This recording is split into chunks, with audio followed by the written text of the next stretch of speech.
Welcome to our epic ocean, where critical solutions to a planet in peril are brought to the surface.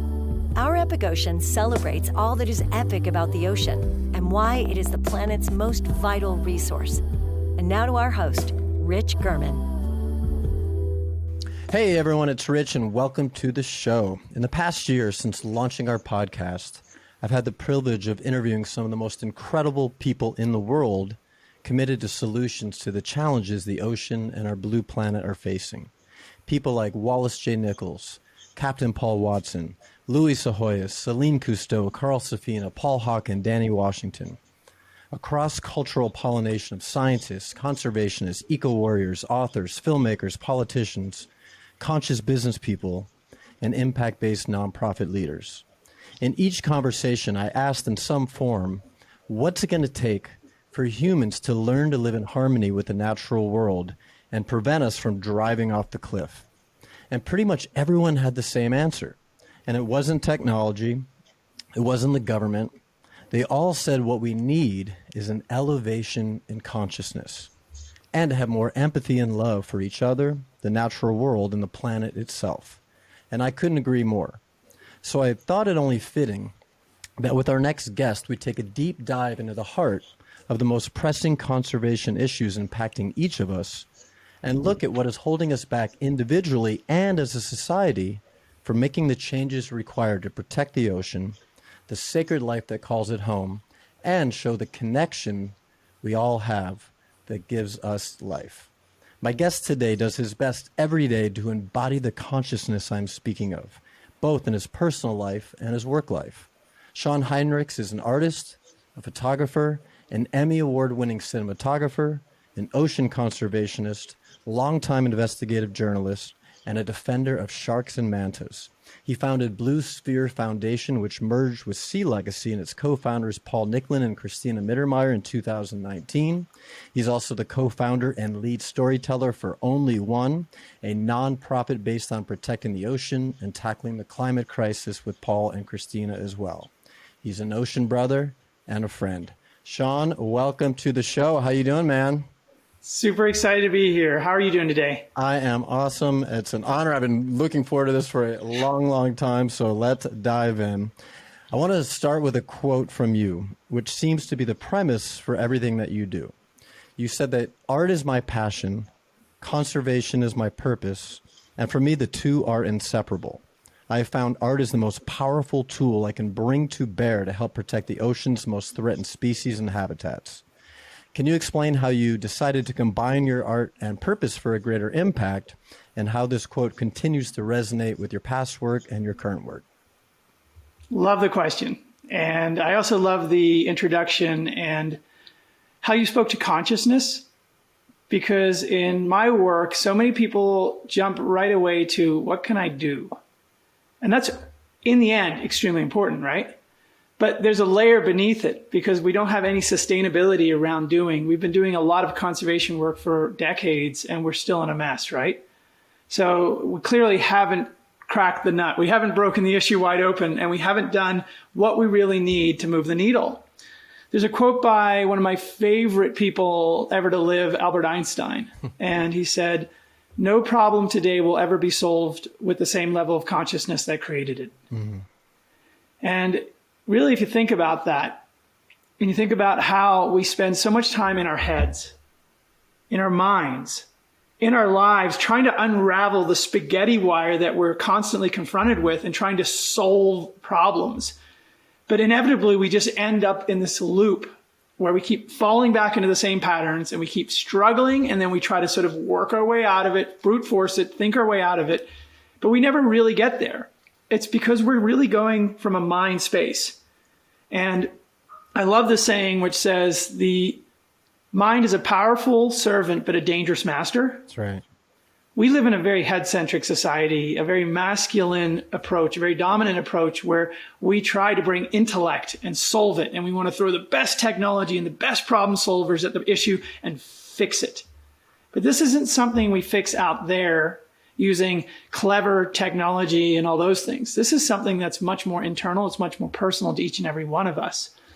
And in my personal journey, I wouldn't say I really chose the idea of combining my art and my passion, which is my passion, my purpose, which is conservation, it chose me.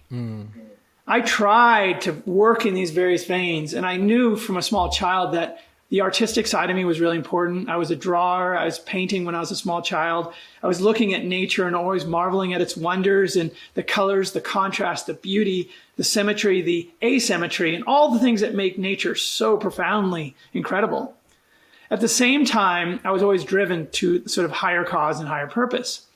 And as I sort of progressed through my life, and at one point I chose a business career because I came from a scarcity background. And I want to talk a little bit about that in a moment. And I thought, well, the last thing I want to do is be impoverished. So I better have enough resources to have a good life.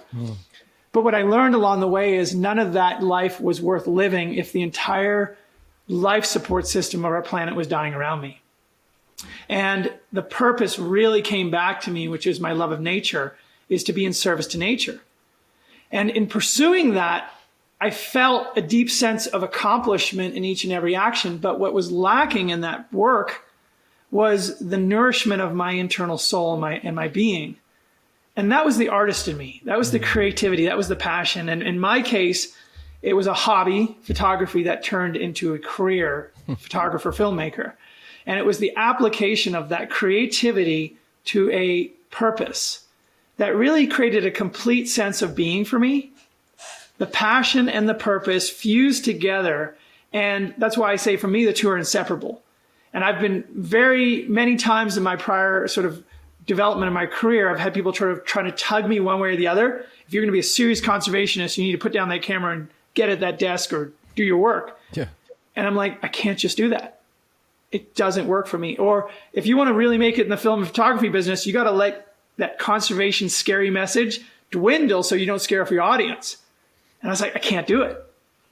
And it's really that authenticity in your life. It's sort of that moment where you find your own personal greatness is where that purpose and passion converge. And in my life, it happened in the world of using storytelling and photography and filmmaking to drive conservation. I love everything that you just said. Specifically, I love how you said that it chose you, right? It wasn't like your whole life, this was going to happen. It chose you. And it reminds me of, it was 2015. And up to then, I've been paddleboarding every single day here in Laguna Beach, had tons of encounters with dolphins and whales, every species you can imagine. But it was an encounter that I had with a pod of 4 orcas off the coast of Laguna Beach here. And after that occurred, I remember saying to some friends of mine, I'm like, I think that I just figured out what my soul's calling is. I think I'm supposed to spend the rest of my life working to protect these animals that I love so much in the ocean. And they all looked at me like, no shit. Like, it was kind of like so obvious to them. And I remember one of my friends says that she said to me that the person being called is always the last one to know. Does that make sense? So makes so much sense. I'm curious for you, was there a life-altering encounter that did it for you? Like I said, for me, it was that pod of orcas. I also had a week after that pod of 4 orcas. In fact, if you're watching the video, there's a photo behind me of a mom and baby gray whale. The baby was probably a day, maybe 2 days old. I just had this insane encounter with them. And there was experiences like that were life-altering for me. So was there one specific encounter for you that just did it? It's interesting. I think I like the fact that you said, it's almost like the person being called is the last one to hear it. There were punctuated moments along my development where that happened, right? And I just didn't even know it was a calling yet. Yeah. And so, one of the first moments was I grew up, for the first 7 years of my life, I grew up in South Africa, in Durban, south of Durban, along the Wild Coast. And so the oceans that I knew as a kid were incredible. You had in the winter months, you had the backdrop of the sardine run, shoals miles long of sardines that turned the entire ocean black, right? And they would come pouring up the coastline, and in chase, you would see tens of thousands of dolphins and hundreds, if not thousands, of sharks. And then these squadrons of Cape Gannets diving in like dive bombers. And it would just drive these fish right up onto the beach. And the fishermen didn't even use nets, right? They would literally scoop the fish off the sand with buckets. There was so much abundance. And so for my life, it was like, oh, infinite abundance. The oceans are completely, you could never deplete them. This is what I knew as a child.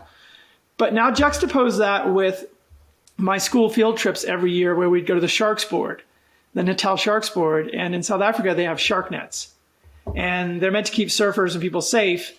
And never mind the fact that 90-something% of the sharks are caught on the inside of the nets as they're swimming out.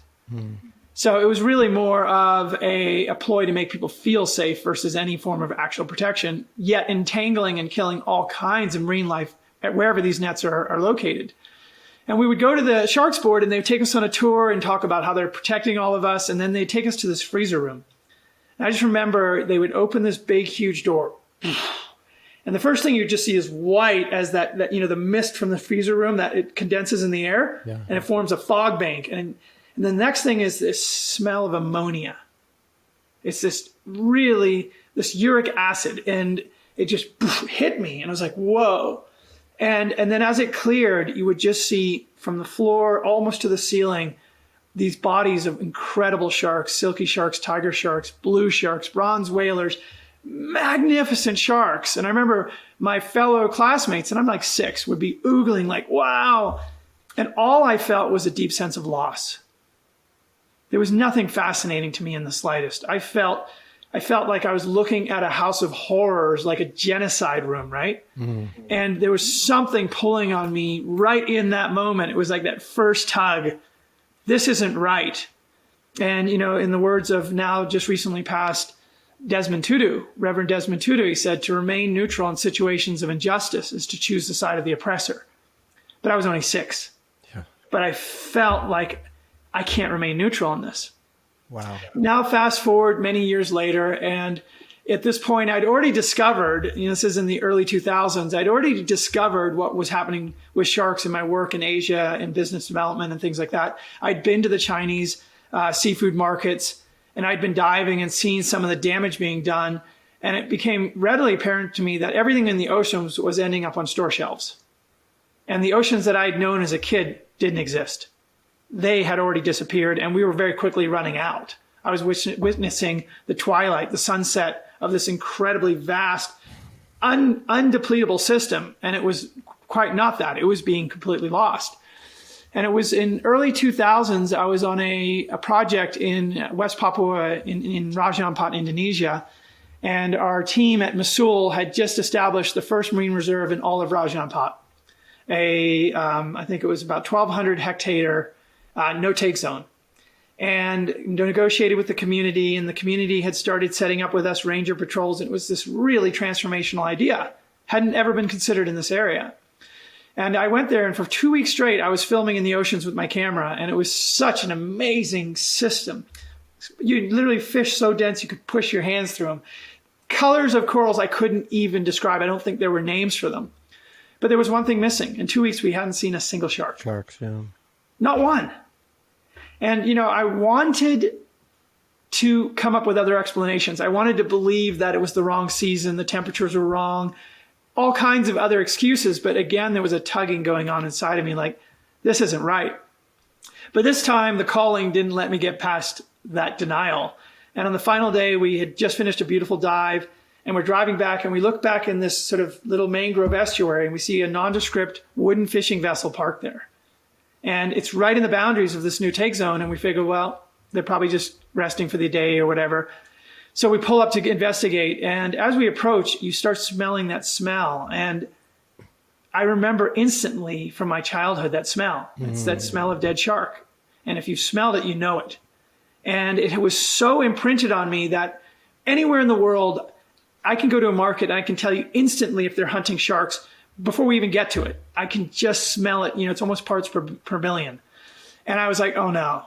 And as we approached the boat, you saw flies buzzing above the deck. And then we got right up against it, and you saw triangular fins with numbers on them, blood-soaked deck, and these flies buzzing all over these fins from juvenile and baby reef sharks. And I remember looking down in the water, and I saw this glistening, and I put on my mask and I leaned in, and there were the bodies of a dozen baby or juvenile reef sharks, just finned. Some of them still trying to breathe, rolling back and forth on this beautiful coral. And I felt this visceral rage build up inside of me in that moment. Like, oh my God, this is where the sharks are. And I remember I took my camera in that moment. I said, this is my work right now. I need to document this, as painful as it is. So I remember I dropped down in and I swam down, and there the bodies were rolling right up against my camera. And I was so just, it was so painful. And I just, tears pouring down my mask. And I'm filming as the sharks are rolling on this beautiful reef. And I remember the little cleaner fish coming right up to their wounds and trying to pick them clean, as if this was an animal they could still serve. Mm. And I came up to the surface and I put my camera on the boat, and I was speechless. And our teammate, Andy Miners, the co-founder at Mosul, he looked at me and he said, check this out. And he held up a piece of paper, and it said, in Bahasa, Indonesia, it said basically a license to fish sharks for 30 days for $30. And we estimated over the period of time they'd taken 300 sharks. So that's what, 10 cents a shark. And I had been to the markets in China and in Southeast Asia, and I'd seen, a kilo of these sharks going for $100, $150, right? And this was just a tiny percentile. And it struck me that these really remote communities were being exploited. They were wholesaling, not even wholesaling, giving away one of the most important elements of their ecosystem for a very short-term gain that only benefited a very few. And as we motored away, I was just had my camera in my lap, and I just had my face in my hands, and I was like, if I do nothing else with my life, I am going to bring this story to the planet. I'm going to tell this story no matter how painful it is, because I am going to do everything I can to put a stop to this practice. This is the rest of my life. And I just knew it then. This was it. And I edited this film when I got back, and for about a decade, it was the most viewed film on shark finning on all of YouTube. Mm. And the content became part of PSAs and public service announcements for various conservation groups. We used it in driving the protection of creating an entire sanctuary in Raja Ampat. We used it for protection of various species in Indonesia. And it became sort of the foundation, that rock bottom moment for me, of which I then started to build the entire story, the narrative of my life as it related to conservation. That's amazing. It's interesting. Thank you for sharing that story. It's interesting how your aha moment was not a beautiful moment of the ocean. Obviously, as I was listening, I would just think about the contrast between that smell, which you'll probably smell the rest of your life, right? And then the beauty of the coral and the sharks and the whales and the dolphins. So that contrast is extremely powerful. So thank you for sharing that. And we'll talk more about Tales by Light, which features your experience in Raja Ampat, right? And definitely want to get into the whole conversation of consciousness, because like you're saying, we're absolutely on the same page there. That's going to be really the linchpin. But let's talk about some of your projects. One of your major art-focused projects is SeaLegacy, mm-hmm. which has become a major force in the global movement to protect threatened marine species and habitats. As protecting marine animals is tops on my list when it comes to major issues our planet is currently struggling with. Paul Nicklen, a renowned Nat Geo photographer, and Cristina Mittermeier, who is a pioneer in the modern conservation photography movement, are your partners on that. It seems like you guys have really created a powerful team. I'm curious, was that process organic? Was it planned? How did you wind up partnering up with them? I think that's another calling scenario. Paul and Cristina have always been folks that I've held in sort of just utmost regard throughout my career. And, not just for the obvious reasons of their, incredible National Geographic photography and stories, but also because their voice, and probably most importantly, because of their voice, was always one of unapologetic defense of nature, even when it wasn't convenient, even when it wasn't popular. And along the way, our works sort of bounced into each other. But we never really came together because we were all so busy. And it was when we started working on the whale hunting issue in Iceland that an opportunity came together to really sort of bring our energies together. And we started talking about, Shawn, how can you join our team from a collective standpoint and help contribute environmentally? And I was like, well, how can you guys really help put your horsepower behind some of our work? And then we were like, we got to meet. And so we had this meeting in person, and it was just one of those moments where it's like, when you meet someone you fall in love the first time, it was like, okay, let's cut all the small talk. We've got to merge. Let's get married. marriage before dating, right? Yeah. Let's just not mess around. Let's go straight to the deal. It wound up taking time, and not because of any resistance on our part. It's because we both had really powerful inertia with our foundations, and they were grounded in real partnerships and real work and all that. And we had to really create a structure that wouldn't diminish the impact that each of us had, because we already were really pushing some needles forward. And sometimes when you combine, you lose that momentum, and neither of our groups was willing to do that. Mm-hmm. And so we took the time to really intelligently architect a system that perhaps most importantly kept us doing what we do best, which is in the field, in front of people, in front of nature, telling the stories, capturing the imagery, and really driving and informing the conservation process, which means we needed to build a really great organization around us. And I think that's the most exciting part, is the SeaLegacy Only One duo. And if you think of those two, think about SeaLegacy as sort of like field operatives, and Only One as fueling a global movement, right? Yes. And it's like where everybody else can contribute, right? Where you join the team. And we needed to create that structure so that the world could join us in doing what we do best, and we could amplify it. And that has been probably one of the most important steps in my conservation career. And I think probably Paul and Cristina would agree. We now have the ability to really magnify, amplify, accelerate something that needs to be moving a lot faster and be much more effective. And we have a team now. We have incredible leadership. We have incredible staff. It's a real powerhouse of an organization. I would say we probably have the most reach of any environmental organization on Earth, which is a big thing to say, but I think it's true. I think with our social reach and our media reach, it's pretty unrivaled. And the most beautiful part of that is we don't hold it closely. We bring that to bear for our partners and for the causes, and we open it wide up. Mm. And so we make that so that anyone can benefit. It could be a small person doing coral gardening in Polynesia, right? Small group, and we can give them a massive voice. Or it could be aligning with another really significant partner and super magnifying.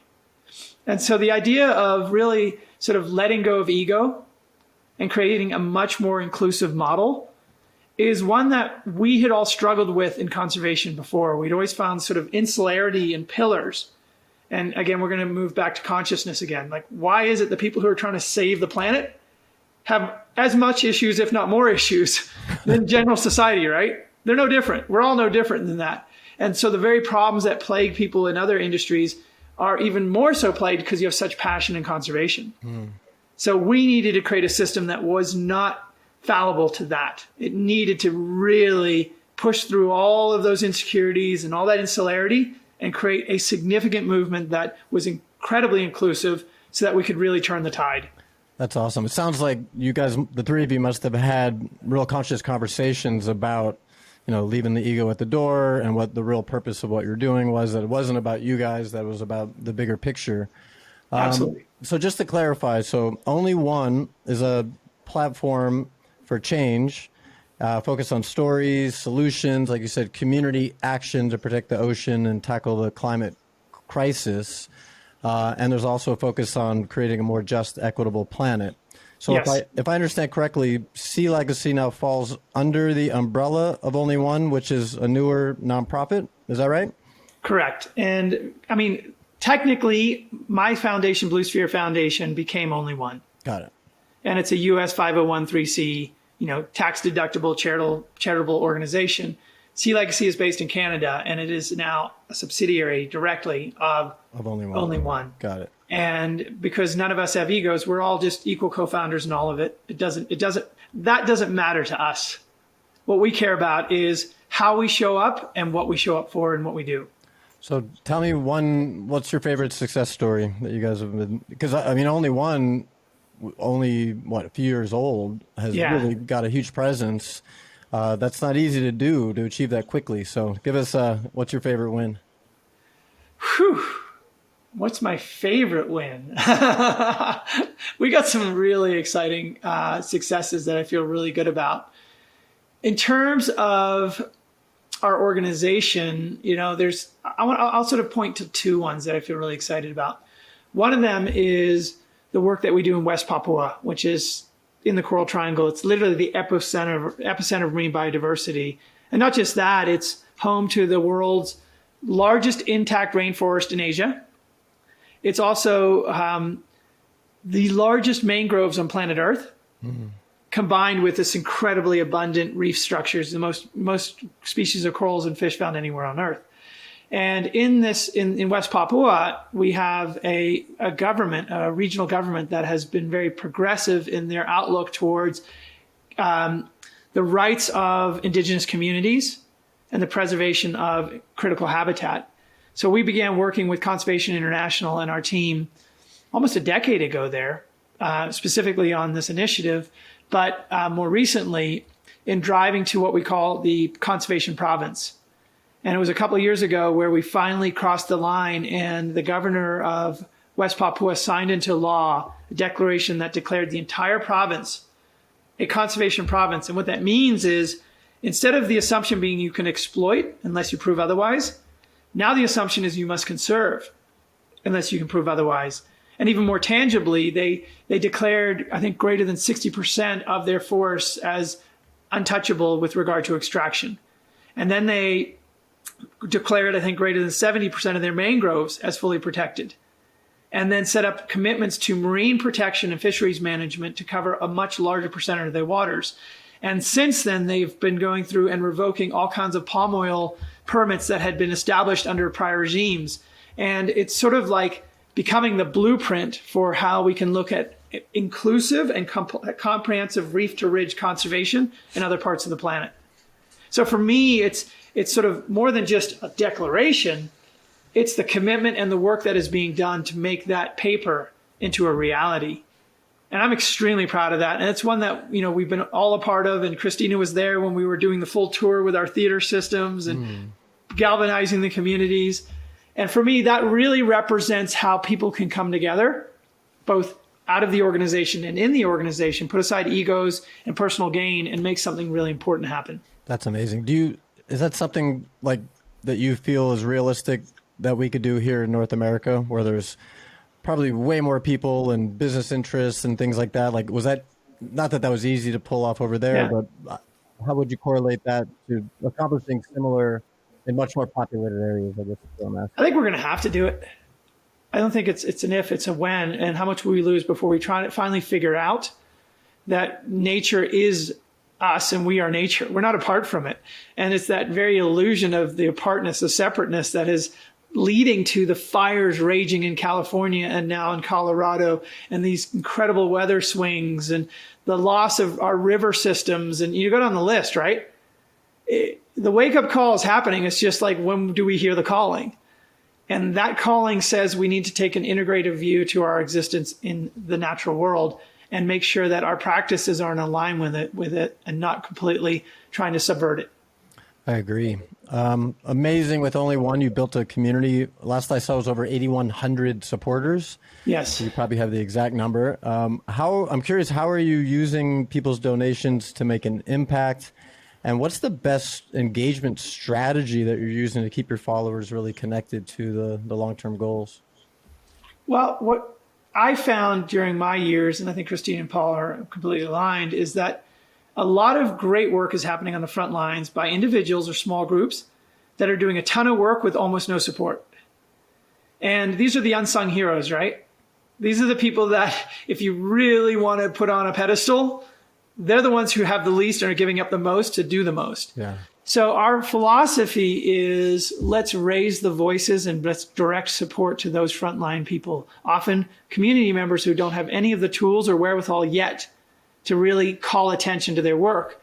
So what we do is, through the donations and the collections that we get through the Tide, which is our support network, which is, I guess, actually getting closer to 9,000 now, is 100% of that money goes to support projects on the ground driven by these local heroes. We raise other money through sort of larger supporters to support the central organization. But it's our donors' money, the everyday person, that goes directly to the field to make an impact. And so you personally could be helping some local seaweed farmer transform their economy and move away from bomb fishing to something much more sustainable, or a shark fisherman, somewhere where he's getting his community to transition to handline fishing for tuna. You have the opportunity to do that. And in a world where we feel so powerless, like, how can I make a difference? Yeah. That's making a difference. That's beautiful. So I imagine the three of you and your team sitting around saying, okay, we have these donations, these funds, and then getting to choose where the money's going. That's got to be fun. It's cool. It's really cool. That's super cool. Anything else you want to share about SeaLegacy or Only One? I want to talk more about Tales by Light and Racing Extinction and some other stuff, but anything else you want people to know about Only One? There's a lot more we could talk about. Go to the website and go to our socials and you can learn a lot more. Definitely. We'll share links to everything, obviously. So let's talk about Tales by Light. You kind of mentioned it earlier. This is a Netflix series that premiered in 2018. I remember watching that and Racing Extinction, which we'll talk about, before I ever met you. And I was like, this guy's cool. I got to meet him. This was a powerful series that combines beautiful stories of the ocean with breathtaking images to a global audience. How did you get involved with that series? And what you were talking about earlier with Raj Ampat, did that like the film, what you show in Tales by Light, is that what you were explaining earlier, or is that later on that you went back and filmed it? That was during the process, actually. We were sort of mid-stride when we were filming Tales by Light. And how I got into it is interesting because generally my philosophy is I'm on the other side of the camera. Yeah. And I'm just trying to tell these stories about the other people and the work and the species, and it's not really about me. However, in the line of my work, you sort of the calling happens, right? And people are like, well, we could use your voice and your stories in our work to help further these messages. And when the director, Abraham, contacted me from Tales by Light and said, hey, a bunch of folks have given us your name. Would you be willing to do some work and do a story with us? And for the first while, I was like, too busy, no thanks. I got to do my work. And then finally he's like, hey, mate, I really need your attention. And I said, okay, here's the condition. I will do this as long as it's completely cause-based. And I have narrative control around that, which means it has to focus on the issues and the places and the people that I'm working with, because I don't need another story about me. I need impact. And Abe was like, absolutely, that's why we're doing this. And immediately then I knew we could do something beautiful. And so he's like, pick your place, pick your story. And obviously you can see how excited I am about that story. So I said, okay, well, we'll start something close to home, which is this whale shark place that I've been working in Mexico. And I just want to show you what the oceans once looked like and could look like again. This is my sort of reflections of the past and also the marvel of the resilience. And then I'm going to take you to a place where we're right up to our elbows in the work. So we jumped from Mexico with the whale sharks and went to Raj Ampat and right into the heart of this marine reserve. And we got right into the story of the beauty and the struggle and of the people and of the species and all the things that come together to make this possible, and culminating in what I was really excited about, which was we delved into my purpose and we took that passion into the art, and we got to bring that story forward and then make a jump right into America, into the Hamptons, right? Into this gallery where the very images I was filming in the story are now up on the gallery walls, and showing how audiences in all part of the world are part of this. We're all connected. And our job as filmmakers, storytellers, is to make that connection happen, whether it be through written or print or online or whatever, to draw that line, connect the hearts so that somebody in the Hamptons feels just as connected to these waters as a local community fisherman does paddling in his dugout canoe. That's beautiful. It's so good. I think is it season 3, episode 2? Am I right? It's season 3, episodes 3 and 4. It's broken into 2. Okay, cool. Yeah, so it's still on Netflix. I watched it when it first came out, and then last week prepping for this conversation, I'm like, I got to go back and watch it. And the footage of the whale sharks is insane. Yep. And then the manta rays. We won't give it all away, but I know you have a talk about love at first sight. Your love for the mantas is like my love for the dolphins. It's profound and it's beautiful, and it made me really want to go to Raj Ampat. I've not been there, and we need to go. Let's. It's amazing. Awesome. So let's shift to Racing Extinction. This is a film that you were heavily featured in that is of particular interest to me. First off, the topic is as important as any there is. The idea of a mass extinction taking place and this being the first one that is human caused is borderline unbearable in terms of a concept to grasp. And the movie was made by Louie Psihoyos of Oceanic Preservation Society. I've interviewed Louie on the show, and for anyone that doesn't know, Louie also made The Cove, which was his very first documentary that won an Academy Award, just like all filmmakers, their first film wins an Academy Award, right? And then he also made The Game Changers, so 3 very important documentaries. And in this film, you play the role of a pretty aggressive activist. And like I said, I hadn't met you when the doc first came out. I remember I went to the movie theater, by the way, the day that movie came out. And it was crazy because I was there. I went with a friend. We were the only 2 people in the movie theater. But the good news is now there's been mass distribution. I was a little worried. I'm like, God, this movie's so good. And why am I the only one here with a buddy? But I remember thinking as I watched them, like, I got to meet Shawn. So tell us how this film came about and what you do in the documentary, because it's pretty amazing. Yeah, wow. It's almost like let's take a walk down memory lane on this one for me. Exactly. So where do we start? Well, Louie Psihoyos is, I think you know him. He's a genius. He's one of the probably preeminent environmental storytellers, or actually any storytellers of our time. And it just so happened he was in my town in Boulder. And because we weren't working on the same issues, we actually never ran across each other. Our names would come up and everyone would say, Louie, and I'd be like, kind of. I'd be like, Shawn, and be like, sort of. But we actually never really overlapped. And it was eventually when Louie was sort of in the final stages of The Cove, which was his sort of his Academy Award winning film. And I got an invitation to come by and check out what they're doing. So I looked at it and I saw a pre-cut of The Cove and I was like, whoa. I was like, having done the work and been in many places like that, I knew that it was a sort of a PG version of how brutal it really is, though people watching it don't know that. But I also suspected that it would be something hard to stomach for the average audience. And as Louie said, it was the film everybody talked about, but nobody wanted to watch. Yeah, to this day, I still know people that haven't watched it. They don't want to watch it. It's too brutal. It's too much of a visceral, sort of emotive shock that our systems are already sort of on edge right now. It's a bit too much for many people to take. Yeah. So as Louie was wrapping up that film, we started to know each other. We'd hang out a bit, and he said, I want to make a sequel to this. I want to make a new film, and this time I don't care whether it wins the awards or not, but it needs to get watched.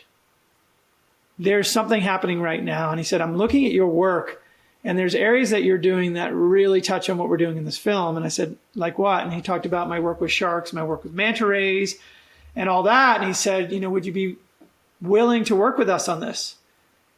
And I thought about it a bit and he said, yeah, we could put a big spotlight on this issue. And I'm like, okay, well, let's do it. But I have to warn you, I'm a solo, or I work just with my buddy Paul. And what we do is not easy to film. And he's like, we're used to that. And he said, we did this undercover stuff. And I said, this is next level. We're going into places and that where literally everybody's against us. And there is no Navy SEALs to come to our rescue. If something goes sideways, we're on our own and we don't have any defense mechanisms other than our ability to talk our way out of it. And being Louie, he's like, okay, let's do it. So we began laying out various storylines, and it wasn't like, hey, let's create a shoot. This was ongoing work. So we dug in my archive to sort of lay the foundation. And then we went to China, we went to Indonesia, we went to these places, and we documented what was happening to these incredible marine species, the hunting of manta rays, the trade in manta rays, the shark fin trade, and all other kinds of species that were happening in China. And if you saw the film, you'll see we have button cams, we have everything, right? And if you know anything about the areas we're working, if you get caught with a button cam, there's no judge, jury. It's just executioner. You're on your own, and you're not coming home. You're not coming home for a long time, if ever. You know what I mean? So we did that and barely made it out of a bunch of places. And if you see the film, you'll know what I'm talking about. And we start going back to work, and Louie's doing his thing. I'm still working on my projects, and he says, "Hey, I'd like to call you in for a cut of some of these sections." And I'm like, "Okay, that sounds good. Let's take a look." And we're going through them, and suddenly I note that I'm in these shots. And the agreement I'd made with Louie was I will film and do my undercover work, but I'm not in this. And there's Paul and I, and we're like toting around our cameras, and the behind the scenes is us. We're all over it. And I'm like, hey, your editor made a mistake. He's like, no, he didn't. He's like, no. I'm like, what do you mean no? And he's like, yeah, I need to talk to you about this. I'm like, okay. And he's like, hey, listen, I understand how important your anonymity is, because a lot of my work had all been published anonymously. And he's like, but I think this is the time for you to take the risk and step outside from behind that camera. And I will promise you, we will put this out to the planet and it will make an impact. So we went back and forth, and it took me a while, quite a while, to come to this, because my work was absolute for me. I would not risk my work. I'd risk my life, but not my work. And finally I said, you know what, Louie, I watched the way you work. I've been in really heavy scenarios with it. You're the real deal. I'm going to trust you on this. Do your best to not ruin my work, but yeah, go for it. And so we went for it. And what came out of it was an incredibly authentic film, a riveting film. It was shot in a way that it was high energy, but it was also beautifully and inspirational. It brought together the projection art, the facets that I talked about, that purpose and that inspiration, that passion. And it went out to 200 countries in 44 languages in 24 hours when it launched. It was the biggest environmental documentary launch in history.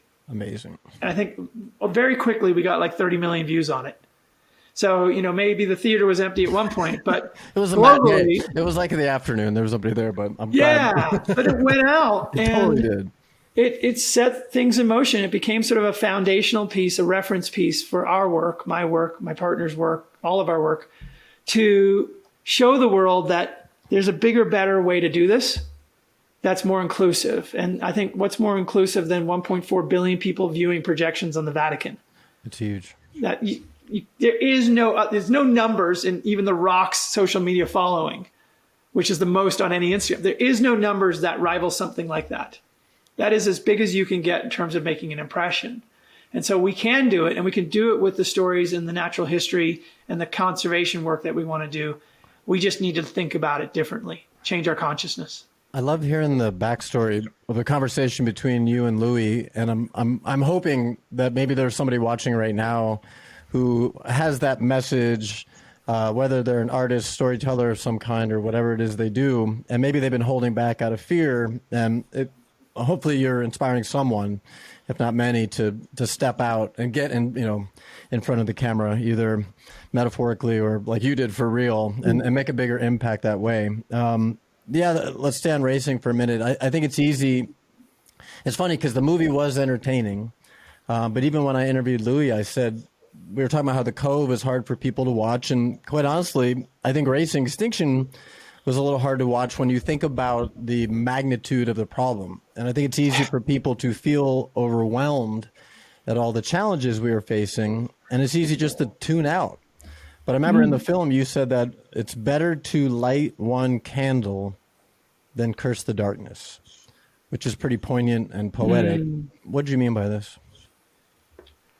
Well, again, a part of it really came back to a reflection of my life. And by the way, the opening, I mentioned one of your quotes, and all you talked about was other people's quotes. I'm going to keep you focused on your own quote for this one. I have a habit of doing that. Albert Einstein said. Oh, I wonder what you said. If you get deep into the conservation issues of this world, if you pay attention to the news, if you watch The Cove for Racing Extinction, it's pretty easy to come away with a pretty dark view of what our future looks like. It's pretty grim if you let it get to you. And what I realized is you can choose a path. You can choose apathy, paralysis, denial, or whatever, and just shut it out because you can't deal with it. Or you can choose to embrace it and look into it. And in doing that, you can do it one of two ways. You can either become angry and violent in your approach, or you can accept that which is and choose to show up for it.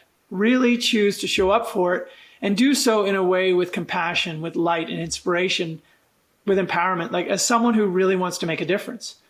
And the metaphor I think about is that you look at that concert and it's completely black light in the audience, right? It's just darkness and there's a person on stage, and then the lighter, now it's the phone, but it used to be the lighter, right? Flips up.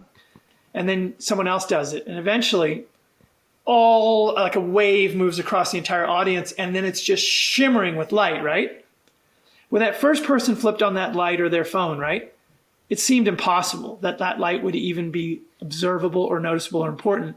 But when the entire concert hall, the entire audience lights up, you can't help but notice it and want to be a part of it. And that's the point of lighting that one candle. Because if you in your life choose the light, you choose to show up and show up beautifully, maybe somebody else will take notice, right? Maybe that someone near you or in the audience or in your community will join you. And you start that movement. And as it grows and grows, what seemed impossible suddenly becomes possible.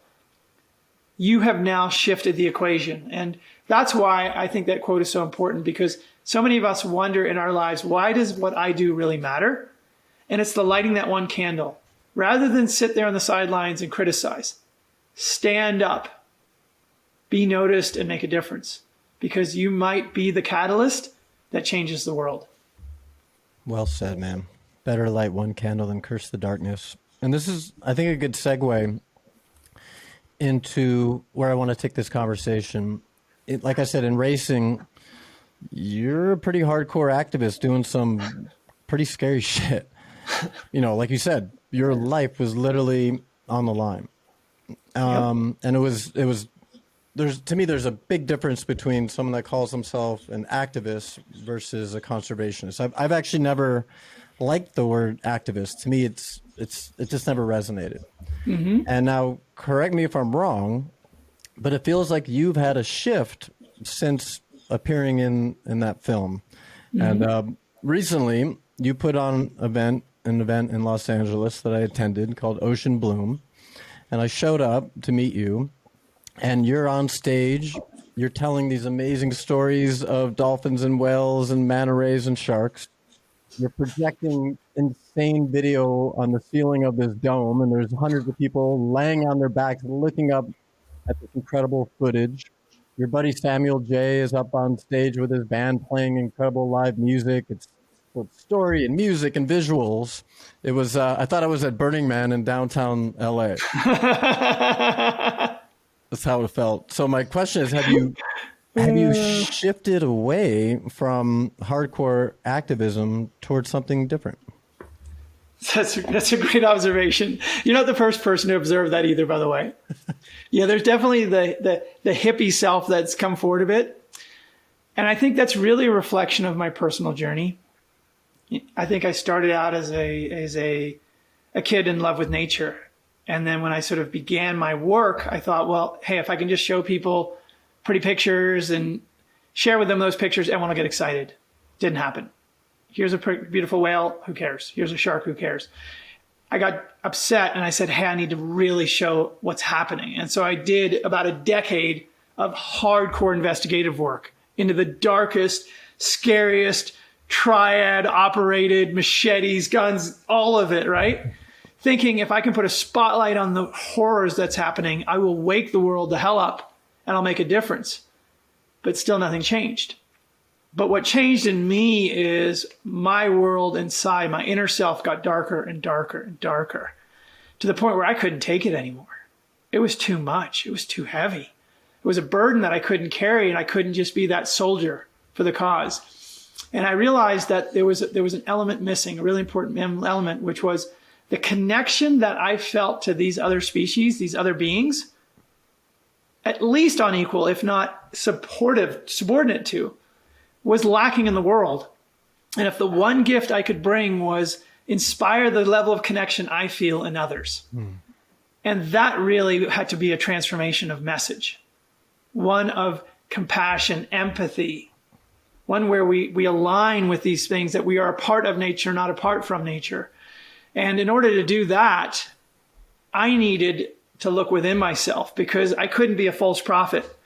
And I hear people in conservation, especially in the hardcore activist side, who they get up on stage and they say the right things like I'm saying right now, but it doesn't resonate because you know inside of them the darkness is so deep and they've witnessed such abominable acts of horror and cruelty that they're incapable of freeing themselves from the very violence that they've been subjected to visually and experientially.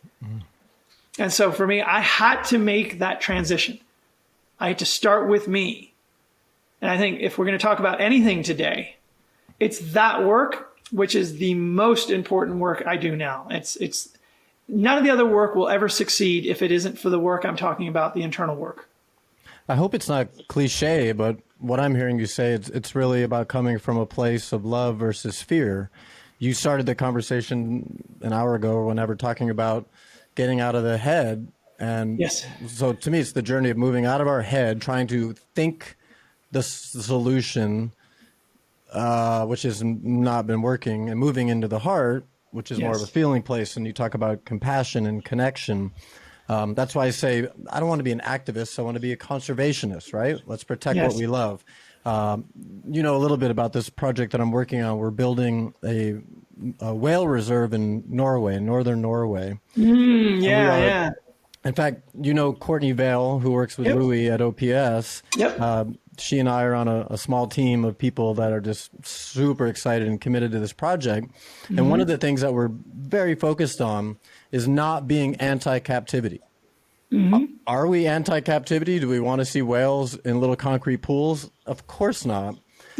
But if you just start just slamming the captivity industry over and over and over, they're not going to want to work with you. And we know that to make this thing work, we need to be working with them. So it's just an example of, instead of being anti-captivity, we're pro-whale, right? Yes. It's love so versus fear. So I'm just curious, take this a little deeper and your journey and your thoughts or more so feelings on, you know, I hope it, like I said, I hope it doesn't sound cliche that love is the answer, but I kind of feel that it is.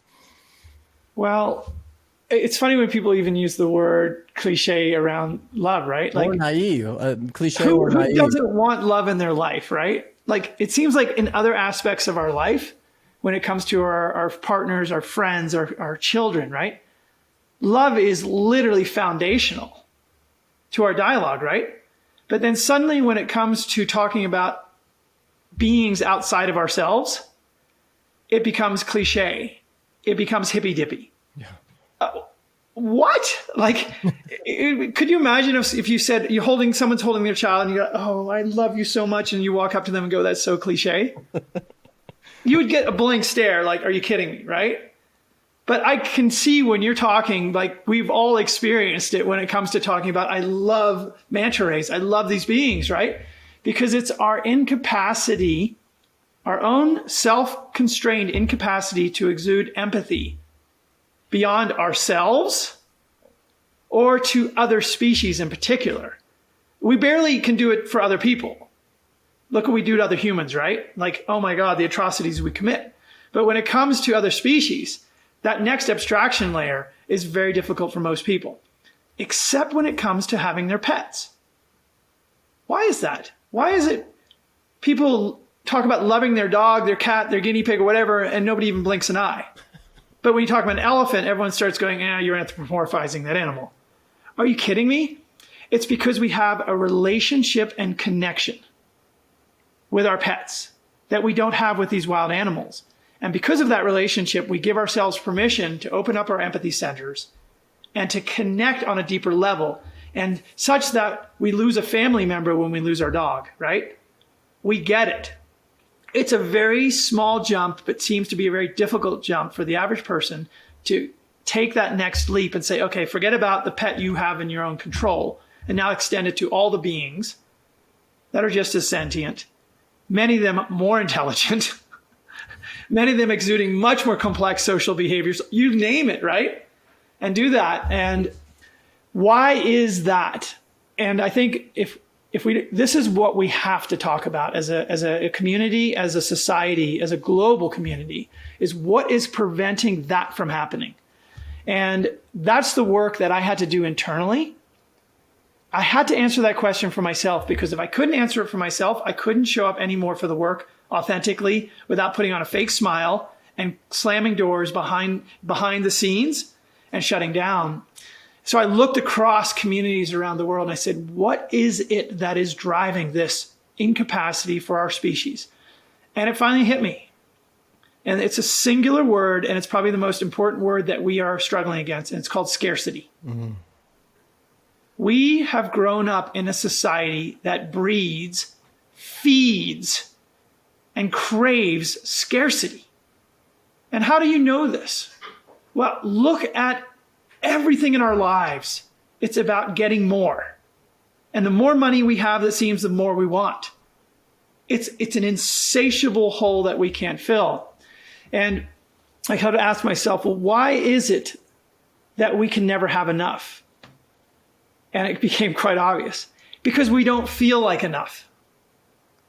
It's our lack of internal enoughness. And what's that translate into? Self-value, self-love, right? It's our inability to love ourselves and value ourselves that creates this bottomless pit that we are constantly trying to take. And what do? Well, we look to the influencers, to the markets, to the iPhones and all that. And what is it saying? Consume, consume, consume. If you get this, this will make you happy. It'll make you happy, yeah.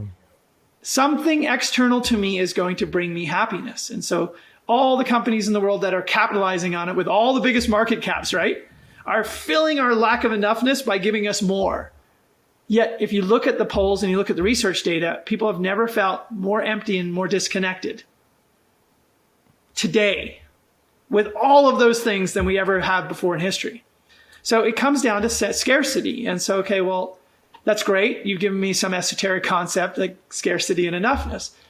How do we fix that problem? And I often say to people, stop looking outside of yourself and stop trying to fix everything around you. Instead, turn that spotlight inward and look within yourself and try to heal that wound within yourself. And that's the painful work, right? Because a lot of people are like, I have a hard life. I've been through all of this. And you know what? Life is tough. Look at what animals go through. Look in the winter at all the animals freezing out there on those cold days.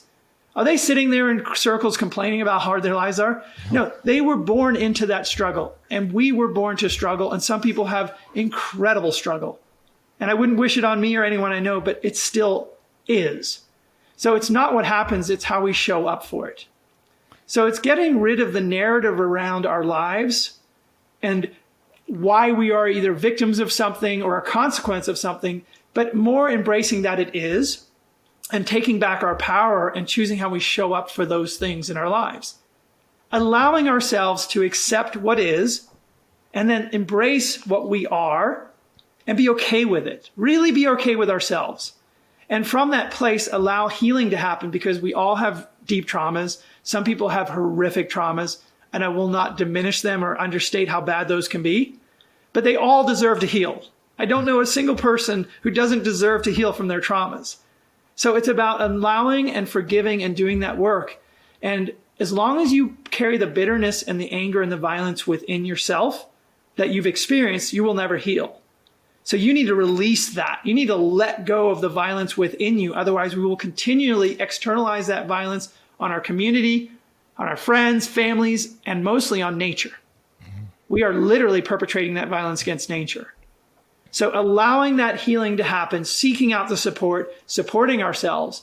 And when that healing starts to happen, it's almost like a glass. Imagine a glass that we're filling. That's our life. That's our vessel. And I use the example where you start filling that glass with water. And I'm saying, okay, when are you in service to somebody else? And, half full, most people are already way in service. 3/4, now you're being greedy. No. Only when that glass is overflowing, where you are full, when it's pouring over, then you are in service to other people.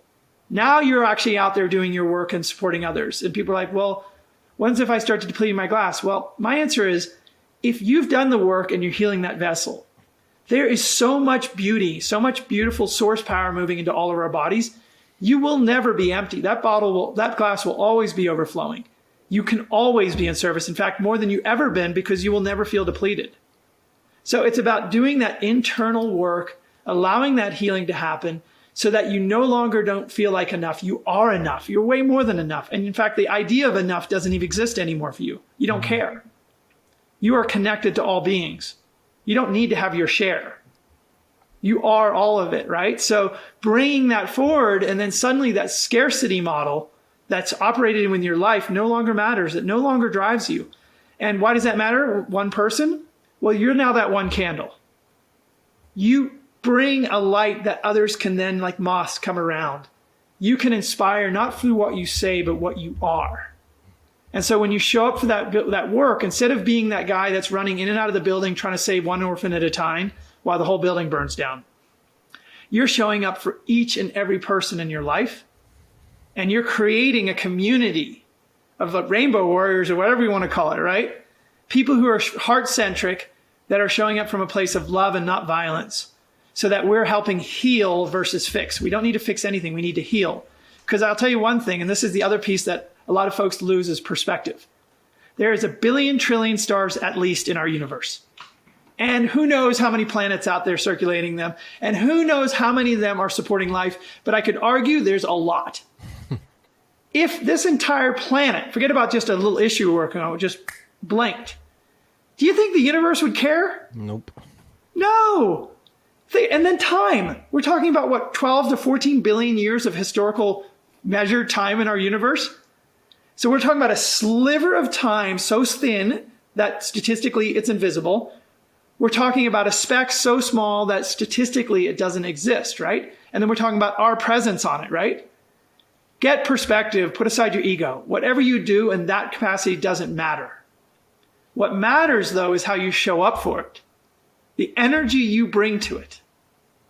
Not the outcome, the energy that you bring to every single moment of your life, to every person, to yourself, and these causes. That lasts forever. That goes into the system. That goes into the source, whatever you want to call it, from your spiritual belief system. And so that was my shift. I had to go through this warrior phase, this deep, dark activist, to the point of my rock bottom, feeling the collapse of that underneath me, realizing I could no longer carry myself, surrendering to it, embracing that humility, recognizing I am not going to save nature. In fact, I was trying to save me in that process. And I don't need to do that if I allow myself to heal. And so it's that shift entirely to that one complete wholeness that we all have and are a part of. We're already enough. And bringing that to the work. And that's honestly the deep, deep answer to the guy you witnessed in the film and the guy you witnessed talking about connecting with a whale on that stage. Wow. That was a lot, and I loved every word that you said. And there were so many things going through my head and my heart as I listened to you, and I'll try to relay some of it back. I've always felt that our work, you and I, and people that do what we do, it's not about saving the ocean, saving the planet. So I love that you said that. It is about, if anything needs to be saved and healed, it's us. It's not the planet. So it's protect the ocean, right, but not save the ocean. I agree 100% also that if I don't love myself, then I can't love you, and I can't love the dolphins and the ocean and the planet and the other people. So it ultimately does boil down to that. And the other thing you brought up at the very beginning about your scarcity background. So I'll ask you one more question. What led from, you talked about that 6-year-old boy and the smell of the ammonia and the sharks, and then this 10-year run of being, just going for it. But what led, and then the healing transformation, but what was the shift that occurred, that scarcity background that led to what followed? So pre-activist or post-activist? Pre. So how did I become that sort of camera-toting environmental investigator out in the field? Yeah. I think there was a knowing in me from a small child that there was something more important and bigger out there. And it was the feeling of being apart from it. Imagine you're part of a beautiful tribe, and then you get excommunicated from that tribe. And no matter how much you wander the beautiful lands and all that, there's a big piece missing. You feel alone. You feel separate, right? I think all of us in this world have been divorced from nature. And nature is our nature. So we've been divorced from our nature. So imagine 8 billion people at some level divorced from their own very nature, because we are nature. Just like everything else, a rock, a tree, a plant, an elephant, we are nature. Yet we have created this concept that we are separate. And I think as a child, there was an inner knowing in me of that separation, and it didn't feel right. And so as I grew older and I embraced business pursuits and all that, that separation only grew. And the feeling of my lack of self-worth grew as well. So it was like, I don't deserve to be on this planet. Yeah. I'm just consuming, taking. Every footprint I take crushes something beautiful. Everything I eat has massive consequences. Everything I get rid of goes into some horrific landfill or ocean or something like that, or drowns some animal that chokes on it. And it was this terrible burden of separation that I was carrying within me. And because I didn't deserve to be here and I wasn't enough on my own, then I needed to go out and heal it. And instead of looking within myself to do the work within me, I was looking to fix everything around me. And what better way to do that than be someone who's driven like me to go to the edges of the extreme, tackle the hardest issue. Okay, let's try to save sharks, one of the most villainized creatures on earth that's being hunted to the tunes of 100 million by organized networks of crime feeding billions of people that have a ravenous demand for this animal. That sounds like a great cause. Let's go get that, right? I'm guaranteed to fail, but that's perfect. So I chose the impossible, right? Because I had to fix something so big that I would be enough. And it was that scarcity that kept driving it. And it wasn't that I wasn't doing important work and that we didn't do some really, really important milestones in the cause, but what the consequence of it and the way I approached it, that price was too high. I could have shifted, but that was my journey. And so it's now the realization of not, again, what you're doing, but how you're showing up for it that really matters. And I didn't get it. I used to call myself a human doing. Not a human being, yeah. No joke. That was so symptomatic of where I put self-worth. I feel like it's a balance, though, of yeah.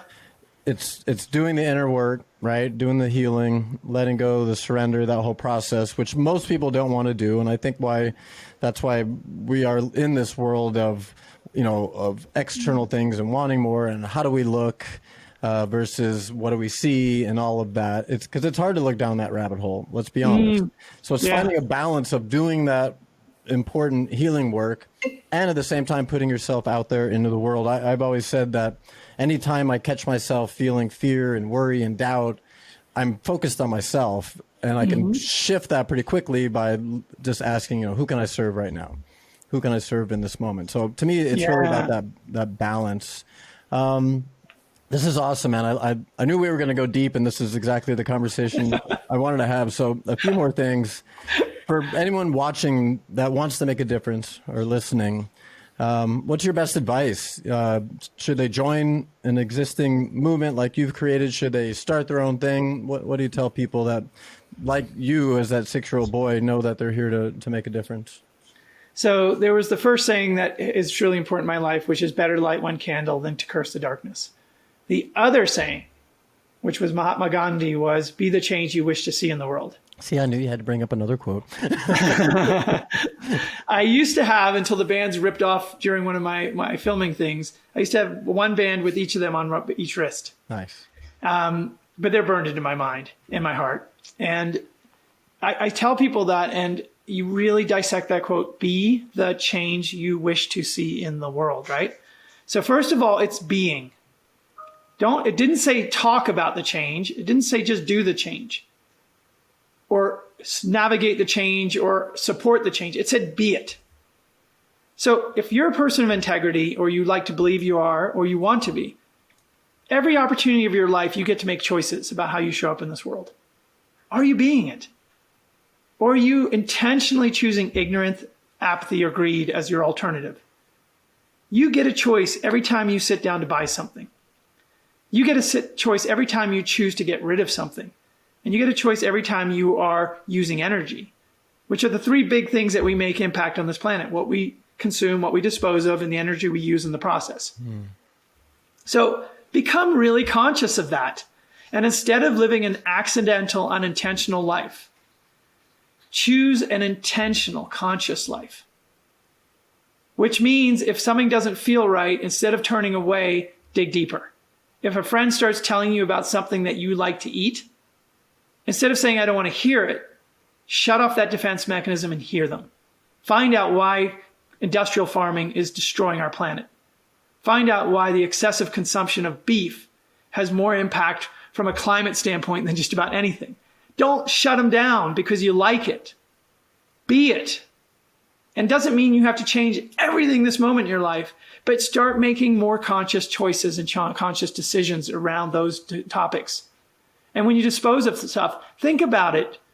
Are you throwing more stuff into a landfill or choking some whale shark on a plastic bag? Or are you trying to dispose of things in a way that the packaging you've bought things in is at least at some level recyclable?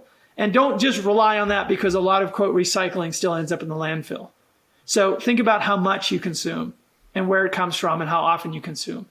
And then on your energy levels, how are you getting around? Are you doing a bunch of unnecessary driving? Are you taking so many luxurious vacations on fuel-ridden planes? Filmmaking and environmental work, one of our big things is impact from a fossil fuel standpoint. Sure. And it's difficult because it's like, Paul Watson once said, when the bad guys stop burning fuel to destroy the planet, I'll be able to stop burning fuel to save it. And I paraphrase him, but his point was some things he has to do if he's going to make an impact and have something left to protect. So it's about making conscious choices and getting informed. And one of the things that we have for our organization is we're trying to create a platform where you can choose your own journey, choose your own adventure. And in a beautiful, inspired way, using stories that we provided, you can become informed about issues that might spark your interest around oceans and green economies and climate. And then we offer you ways to take action. Because the other part about the be the change was the change part. It didn't say be the things you want. It said be the change. And change requires activity, action, right? There's a doing component to change, not just sitting cross-legged on a hill meditating. He meant the change part. Service. Be in service. It's one of the most rewarding things you can do in your life. So for me, it's like every single person can affect what they consume, what they dispose of, and the energy they use. There's not a person that's not included in that equation. And if you become a more conscious consumer, much more intentional in your disposal habits, and more lean and conservative in the energy you use, each and every person does that, and we're seeing the world become a much better place, a much healthier place. Totally. So the being is the consciousness. That is the umbrella conversation that we're having here today. And that leads to the action, which is required. It's not as much as I want to sit on the rock all day and meditate. We got to take action, but let's make it conscious action. Shawn, can I add one word to this, which you I can think add anything you like. It's your show, man. Which is people often confuse the words conservation with conversation. And it's just the V and the S are switched around. They often think through conversation, they're doing conservation. That's not true. Conservation requires action. Conversation requires intention. And when intention marries with action, you turn conversation into conservation. So don't think by sitting there, going on cruises, doing talks, showing up for meetings, that you're doing conservation. You are the first step in the process of actually achieving conservation.